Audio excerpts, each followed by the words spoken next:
नमस्कार दोस्तों, आप सुन रहे हैं रेडियो न्यूज़। देश और दुनिया की ताज़ा तरीन खबरें तेज़ रफ्तार में बिना रुके। आज की बड़ी हलचल। अमेरिका और ईरान के बीच लगभग सीज़ फायर जो है वह ख़त्म हो गया है।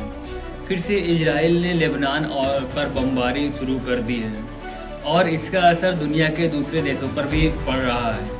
सबसे बड़ा असर जो है वह तेल और गैस पर पड़ रहा है। सोचिए, अगर अमेरिका चाहता क्या है? आखिर अमेरिका की मंशा क्या है? सोचिए, अमेरिका इस युद्ध में फंसा हुआ है। वह ईरान से जीत नहीं पा रहा है, उसकी प्रतिष्ठा को धक्का लगा है।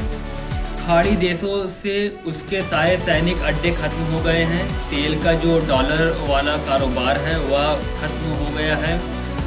तो अब वह चाहता है कि अगर हमारा नहीं तो किसी का नहीं। उसने हॉर्मुज स्ट्रेट में बाकायदा बैरिकेडिंग कर रखा है। एक तो हॉर्मुज स्ट्रेट ईरान ने बंद रखा है, उसके बाद वहाँ से ईरान कुछ मनपसंद लोगों को जो शिप है उसको जाने देता है, जैसे रूस, चीन, उसमें भारत भी आता है, उसको वह जाने देता है।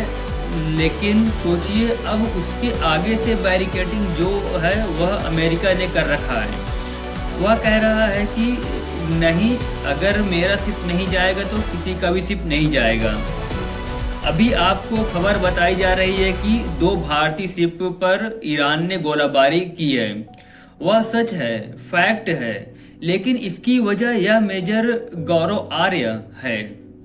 इस शख्स ने टेलीविज़न चैनल पर बैठकर सरेआम कहा है कि हाँ, लेबनान पर 100 बम गिराने चाहिए, तेहरान पर बम गिराने चाहिए। उसके बाद हमारे संबंध ईरान से खराब हुए क्योंकि वहाँ लगातार उस वीडियो को दिखाया गया। अब सोचिए, किसी देश के चैनल पर बैठकर किसी सेना का पूर्व रिटायर अधिकारी इस तरह का बयान दे तो उसका क्या मैसेज जाएगा। वैसे तो गौरव आर्य के बारे में बता दूं कि यह शख्स सिर्फ 5 साल तक ही देश की सेवा कर पाया है। सेना को भी इन्होंने 5 साल में ही छोड़ दिया था। इसको पैसे का बड़ा चस्का था। इन्हीं के बयान और वीडियो की वजह से पूरे मिडिल ईस्ट और ईरान में वीडियो शेयर किए गए और उसके बाद भारत के 2 शिप जो आ रहे थे उनको भी रोकने की कोशिश हुई। सोचिए, ये गौरव आर्य जैसे लोग टेलीविज़न पर बैठकर झूठ फैलाते हैं। हमारा क्या लेना देना है इस युद्ध से? हम ना मैं में है ना तेरा में। हम लोग तो शांति के पक्ष में हैं। हमारे प्रधानमंत्री कई बार फोन पर कर चुके हैं, लेकिन इन जैसे लोगों की वजह से भारत के रिश्ते खराब हो रहे हैं। वहीं ईरान ने बार बार कहा है कि वह तमाम लोगों को जो भारत में रहते हैं और ईरान के प्रति सहानुभूति रखते हैं, वे उस युद्ध के खिलाफ हैं। हम इस वजह से शिप जाने दे रहे हैं। 8 शिप आए भी हैं और इसके लिए सबसे ज़्यादा इस देश के मुसलमानों और को क्रेडिट देना पड़ेगा, जिन्होंने दिन रात ईरान के पक्ष में आंदोलन और धरना प्रदर्शन किया। अब इसका नतीजा क्या होगा? चुनाव खत्म होने के दीजिए, तेल और गैस के दाम में आग लग सकती है। 4 मई को नतीजे आएंगे, उसके बाद देखिएगा। लेकिन हम लोग चाहते हैं कि युद्ध खत्म हो। सच्चाई यह है कि ईरान इस युद्ध में अपर हैंड पर बैठा हुआ है। भारत के हितों की बात करें तो हमारा फायदा ईरान और खाड़ी देशों में है। हमें तेल अमेरिका से नहीं मिलना है। हम ईरान और खाड़ी देशों को सामान बेचते हैं। 1 करोड़ भारतीय खाड़ी देशों में नौकरी करते हैं और वे भारत में पैसा भेजते हैं। इसमें ज़्यादातर दलित, पिछड़े, किसान, आदिवासी और अल्पसंख्यक हैं। खाड़ी देशों से हमारी इकोनॉमी बेहतर है। यूरोप के देशों में ज़्यादातर जनरल कैटेगरी के लोग हैं जो IIT, IIS से पढ़ाई करके विदेश चले जाते हैं और वही बस जाते हैं। वे भारत नहीं आते लौटते। वहीं बहुजन समाज के लोग खाड़ी देशों में सिर्फ कमाने जाते हैं और वापस आते हैं।